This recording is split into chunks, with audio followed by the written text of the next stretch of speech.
พี่น้องซุ่มเจ้าเห็นข่าวทุ่งขาวโบกสะบัดอยู่เทิงภูเขาบ่เทิงยอดต้นไม้บ่ทุ่งเขา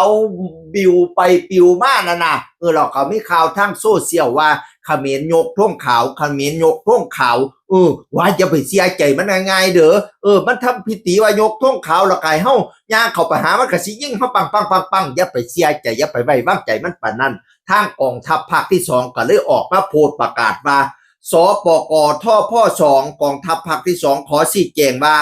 เหตุชายแดนไทยกัมพูชาปะทะต่อเมืองบ่มีพื้นที่ใดยกธงขาวโบกสะบัดตามที่โซเชียลเผยแพร่วอนติดตามข้อมูลช่องทางรัฐบาลและกองทัพเป็นหลักว่าซั่นว่าเมื่อวันที่12ธันวาคม2568กรณีที่มีการเผยแพร่ภาพการยกธงขาวในพื้นที่ชายแดนไทยกัมพูชาโดยระบุว่าแนวรบพระวิหารในโซเชียลมีเดียจากการตรวจสอบภายในพื้นที่ดังกล่าวย่างปะทะกันอยู่ยิงกันอยู่ปังตอบโต้กันอย่างต่อเนื่อง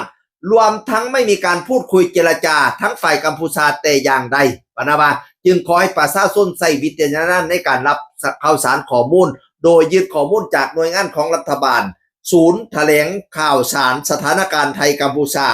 จากเพจหลักของกองทัพภาคที่2อย่าไปสร้างข่าวตะพืชตะพื้อและกองทัพภาคที่2กับประทับตาว่าเฟกนิว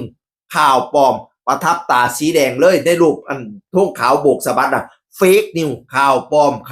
มอย่าไปเฮ็ดข่าวตะพืชตะพื้อให้คนเชื่อถือแล้วบางอันก็มีรูปเนาะมีรูปทหารเขมรยกธงสีขาวนั่นเฟกนิวอย่าไปเสียมันเขาเจ้าเฮ็ดข่าวตัวดอกต้มตะพืชตะพื้อแม่นว่ายกธงขาวก็อย่าเฝ้าไปเสียมันต้องให้ผู้หลักผู้ใหญ่เขาเจรจากันให้เรียบร้อยก่อนเด็กทหารน้อยๆมาทำทายกธงขาวไปเว้เฮาย่างไปเจรจากับมันยิ่งปังว้ายเสียเปรียบมันเด้พี่น้องนั่นละเพิ่นจังว่าให้เสียข่าวของรัฐบาลเสียข่าวของกองทัพบกกองทัพภาคที่2เด้ออย่าไปเสียข่าวตะพื้ออันซุ่มเฮ็ดเฟกนิวมาก็อย่าสู่เฮ็ดเขากำลังตึงเครียดกันอยู่ก็บ่รู้ดอกว่าไทยหรือเขมรมันเฮ็ดนี่น่ะรูปธงขาวโบกสะบัดเพเวสีขาวเปิ้นๆอยู่นั่นน่ะประทับตาเรียบร้อยแล้วว่าเฟกนิวตอนนี้ดุเดือดมากเลยทั้งไทยทั้งเขมรพี่น้องเอ๋ยกระทรวงกำลังใจให้ทหารหารเด้อนักรบผู้กล้าสุผู้สุคนเฮาอยู่ทั้งไกลเฮากระทรวงกำลังใจอยู่ห่างๆอย่างห่วงๆแล้วพี่น้องเอ๋ยซุ่มอพยพก็อพยพออกมาเบิดแล้วอพยพออกมาเป็นส่วนใหญ่แล้วตะลิโตนอยู่ย่านซ่านบ้านซ่องก็บ่ได้เข้าไปอยู่มันเป็นตาย้านพี่น้องเอ๋ยผมมีใจบุญสุนทานพระเจ้ากับเพชรลงท่านอยู่หม่องนั้นหม่องนี้มั่มก็ไปกว่ามั่มไปอยู่ปวนเฮ็ดอันลงท่านอยู่บุรีรัมย์พอพี่น้องเอ๋ยสาธุให้ได้บุญกันสุผู้สุคนเด้อผู้ใดไปซอยอันนั้นอันนี้ก็ได้หลายคนหลายได้หลายไหมหลายตำหลายคนหลายได้หลายไม่เฮ็ดเฮียนงามเป็นกำลังใจให้ทหารหารสุผู้สุคน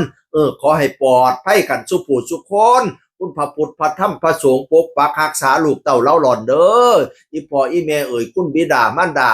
คุณครูบาอาจารย์คุณศีลคุณท่านให้มาปกมาบังให้มากังมาเลียมองค์พระพุทธองค์พระกากูสันโธโกนาคัมโมกัสสะโปโคตโมสีอริยามิตรประโยชน์ตโยล้วนแล้วแต่นอพุทโธให้มากกมาบังเด้อคุณพระพุทธมาบังหลังคุณธรรมังมาบังหน้าสังฆาเจ้าปกกะมอมในถอนสาธุสิ่งศักดิ์สิทธิ์ทั้งหลายให้ลูกหลานทหารไทยผู้ข่าปลอดภัยสุผู้สุคนสา